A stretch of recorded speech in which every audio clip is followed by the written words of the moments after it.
So hello guys, welcome back to my YouTube channel. आज की जो वीडियो रहेगी वो रहेगी अबाउट स्ट्रैटेजीज जो मैं आपको बताऊंगी अकाउंट्स के लिए। Okay, so basically why which you can score examinations in it.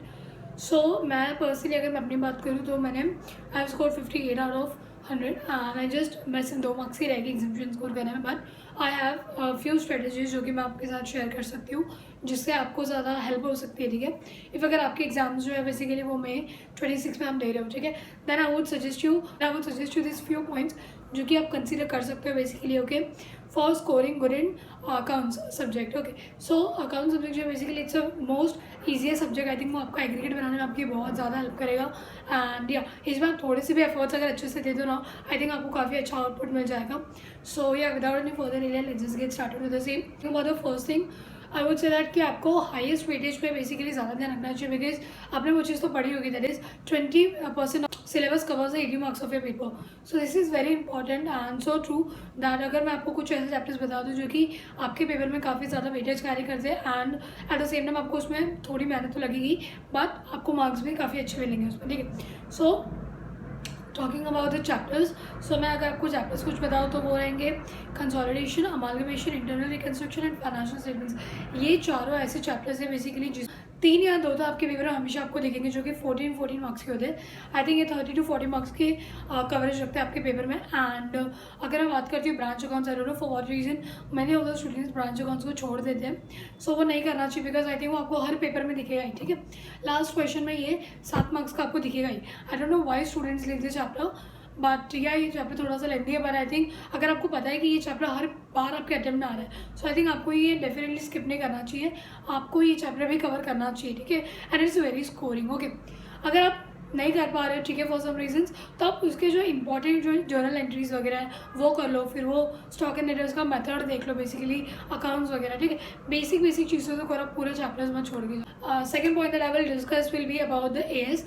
I see many of the students जो है बेसिकली वो क्या करते हैं, एएस पे ज़्यादा ध्यान नहीं देते हैं क्योंकि उनको ऐसा लगता है कि एएस में तो बेसिकली कैसे भी क्वेश्चन पूछ लेंगे वो लोग, एंड एएस में कितना भी आप लिख लो मार्क्स तो उसमें कट नहीं करते हैं। ठीक है, सो ऐसा नहीं है। बेसिकली आपको अगर एएस नहीं जम रहा है या फिर if some of the reasons आपको ऐसा लगता है कि मुझे मैं पूरा एएस तो डेफिनेटली कवर नहीं कर पाऊंगा, सो आई वुड से दैट कि आप पूरा एएस मत करो, ठीक है, लेकिन आप कुछ इंपॉर्टेंट एएस को अपने दिमाग में रखो। ठीक है, बिकॉज ये कुछ एएस ऐसे रहे कि आपके पेपर में वो हमेशा दिखेंगे। ठीक है, for example cash flow statements. Okay, ये आपको अपने हर अटेम्प्ट में ये दिखेगा। ठीक है, सो मैंने एएस तो सारे पढ़े थे बट एग्जाम के पहले मैंने कुछ सिर्फ इंपॉर्टेंट एएस को ही देखा था।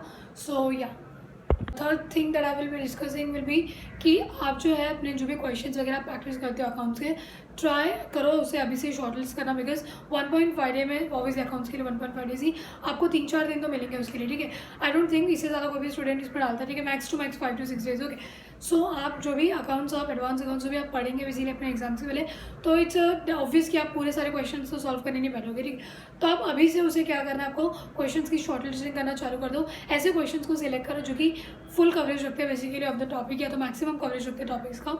सो ट्राई टू सिलेक्ट सोच क्वेश्चंस अभी से ही। एंड एक और पॉइंट मैं ऐड करना चाहूँगी, that is mark the important adjustments. And या तो आप उसको एक बुक बना लो या तो फिर अपने क्वेश्चन से मार्क कर लो एंड उसे आप मल्टीपल टाइम्स रिफर करो अपने रिविजन फेजेस में। अगर आपने 2 रिविजन 3 रिविजन करनी है, बेसिकली 2 से 3 रिविजन आप जो भी अकाउंट्स के करेंगे, आप उस हर रिविजन से उस इंपॉर्टेंट एडजस्टमेंट्स पर ज़्यादा फोकस रखना, बिकॉज ये ऐसी एडजस्टमेंट्स रहेंगी जिसमें आपको ऐसा लगता है कि नहीं यार मेरे से इसमें गड़बड़ हो सकती है, तो आप वो एडजस्टमेंट्स को अभी से ही मार्क करके रखो एंड इट्स मैक्सिमम चांसेस है कि आपसे ये गड़बड़ एग्जाम में भी हो सकती है। ठीक है, सो या तो बेसिकली मैंने क्लासेस ली थी नितिन गोयल सर से। सो उन्होंने हमें ना बेसिकली हर एक चैप्टर्स की एक शीट प्रोवाइड करी थी, लाइक जितने क्वेश्चंस हमको प्रैक्टिस करने। आई थिंक उसकी वजह से बहुत इजी हो गया हमारे लिए कि लाइक अगर मैंने एक चैप्टर पढ़ा, ठीक है, से फॉर एग्जाम्पल अमालगमेशन, तो उसके कुछ 5 to 6 क्वेश्चन 7 to 8 क्वेश्चन रहेंगे जो कि मुझे सॉल्व करना है and at the same time मुझे वो जितने भी क्वेश्चन है उससे मेरी मैक्सिमम कवरेज हो जाएगी टॉपिक की। So okay, so fourth thing that I will be sharing will be about कि टाइमिंग कैसे मैनेज करें बेसिकली एडवांस अकाउंट्स में। सिंस आप इसे कितना पे प्रैक्टिस कर लो, पेपर काफ़ी लेंदी आता है अकाउंट्स का। ठीक है, सो आपको अगर इसे आपको ऐसा प्रैक्टिस करना है कि मैं कैसे टाइम बाउंड मैनर में 3 आवर्स में कंप्लीट कर लूँ, तो आप क्या कर सकते हो बेसिकली MTPs RTPs वगैरह घर पे सॉल्व करो, टाइमर सेट करो एंड देखो आपको कितना टाइम लग रहा है। एंड प्लीज़ अगर आप किसी भी एडजस्टमेंट्स किसी भी क्वेश्चन में स्टक हो जाते हैं, अपना पूरा टाइम उस चीज़ पे मत दो, क्योंकि एग्जाम हॉल में भी ये सारी चीज़ें आपके ऊपर बैकफायर करेगी अगर आप एक ही एडजस्टमेंट्स एक ही क्वेश्चन पे स्टक हो। ये चीज़ की वजह से आप जो है बाकी सारे क्वेश्चन को भी आप रिस्क पर डाल रहे हो, ठीक है। सो आप प्लीज़ अगर आप किसी भी एडजस्टमेंट्स में अटक रहे हो, क्वेश्चन में अटक रहे हो, उसे वहाँ पर ही छोड़ दो, मैक्स टू मैक्स 2-3 मिनट दो, नहीं हो रहा छोड़ो, नेक्स्ट क्वेश्चन में मूव ऑन करो, ठीक है। क्या पता उसकी वजह से बेसिकली आपका जो आता हुआ क्वेश्चन है वो भी छूट जाएगा, ठीक है। So please don't do that. अगर आपको नहीं जम रहा वो क्वेश्चन एडजस्टमेंट्स, छोड़ो उसको, आगे बढ़ जाओ, बाद में टाइम मिला तो वापस आप उसे आके रेफर कर लेना। तो fifth thing that I will be sharing about that, small workings के ऊपर आपको ध्यान रखना है। बेसिकली अगर आप अकाउंट्स में कोई भी फिगर आप ऐसे लिख देते हो, ठीक है, सो अगर उसमें कोई कैलकुलेशंस इन्वॉल्व है तो आपको उस चीज़ का वर्किंग नोट प्रोवाइड करना पड़ेगा नोट्स टू अकाउंट्स में, ठीक है। सो आप इसे चीज़ें डायरेक्टली लिखेंगे तो आपके डेफिनेटली मार्क्स कटेंगे, ठीक है। सो ये I know these are things very basics, but ये जो सारी चीज़ें वो काफ़ी ज़्यादा बेसिक्स है, बट एट दी एंड आपको ये सारी चीज़ें बहुत हेल्पफुल करेंगी basically to increase your marks. Yes, workings के मार्क्स होते हैं, ठीक है।